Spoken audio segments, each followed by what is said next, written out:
June July వేసరికి bill ఎక్కువ వస్తుంది, అప్పుడు తక్కువ వస్తుంది, సమ్మర్ సీజన్ లో తక్కువ వస్తుంది. సార్ అది ఇంపోర్ట్ ఎక్స్పోర్ట్ యూనిట్స్ ఒకసారి చెక్ చేస్తాం. అంటే బిల్స్ లో కూడా మీరు ఇంపోర్ట్ ఎక్స్పోర్ట్ అదే ఇంపోర్ట్ మనం ఎంత వాడే కన్స్యూమర్ ఎన్ని యూనిట్లు వాడే క్లారిటీ కూడా అందులో బిల్స్ లో ఉండదు.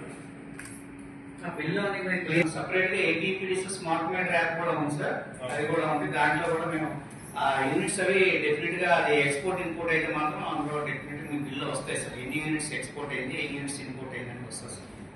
అది సార్ మీరు ఏదైనా సర్వీస్ నెంబర్ ఇస్తే నేను మీకు ఎక్స్ప్లెయిన్ చేస్తాను. Pay out amounts yes sir. Payment ఇచ్చేసామనే పేమెంట్ చేసాము, రెన్యూ ఫార్మ్ చేస్తే అప్పుడు చేయలేదు చేస్తాము అని చెప్పి తర్వాత అది 4 వరకు వెళ్ళాల్సిన లాస్ట్ టైం కూడా మేము అడిగాము. నేను చెప్తాను డిస్ట్రిక్ట్ ఇప్పుడు పెద్దవాళ్ళని మనం ఇప్పుడు కేఎఫ్సీకి 1 లక్ష ఫైన్ వేసాము. దాంట్లో ఏమైంది, వాళ్ళు జస్ట్ క్యాచప్స్ వాడుతున్నారు కదా, అది ఎక్స్పైరీ డేట్కి వాడు. సో 1 లక్ష అయింది పెద్దవాళ్ళ జరిగి. తర్వాత పెద్దవాళ్ళు ఇక్కడ బేకరీ ఉంది, హై బేకరీ, దాంట్లో కూడా 25,000 వేసారు. అదే మనం యాక్సెప్ట్ చేసి వస్తాం. అంటే ఫైన్ తో సరిపెడితే వాళ్ళు అంత ఈజీగా తర్వాత కేసు అంటే ఎలక్ట్రిషన్ వస్తున్నారు సార్. లీగల్ మెట్రాలజీకి సంబంధించి డిపార్ట్మెంటల్ స్టోర్స్ అలాగే కొన్ని మాల్స్ లో ప్యాకేజ్డ్ వస్తువులు ఉన్నాయి సార్.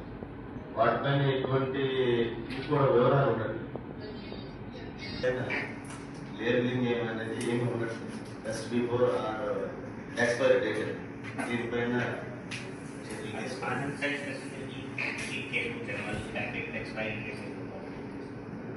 అలా సార్. స్వీట్ షాప్స్ అలాగే మాల్స్ లో కూడా. అలాగే హాస్పిటల్స్ లో సార్, హాస్పిటల్స్ మీద ఈ రేట్ చార్ట్లు పెట్టాలని నిబంధన ఉంది. క్లినికల్ ఎస్టాబ్లిష్మెంట్ యాక్ట్ కానీ అలోపతి మెడికల్ ఎస్టాబ్లిష్మెంట్ ఆ రేట్ చార్ట్ అనేది ఉండటం లేదు, వస్తుంది. ముందుగా ఏంటంటే ఇది కూడా చెప్పడం లేదు, దానివల్ల చాలా మంది సఫర్ అవుతున్నారు. హాస్పిటల్స్ మీద స్ట్రిక్ట్ గా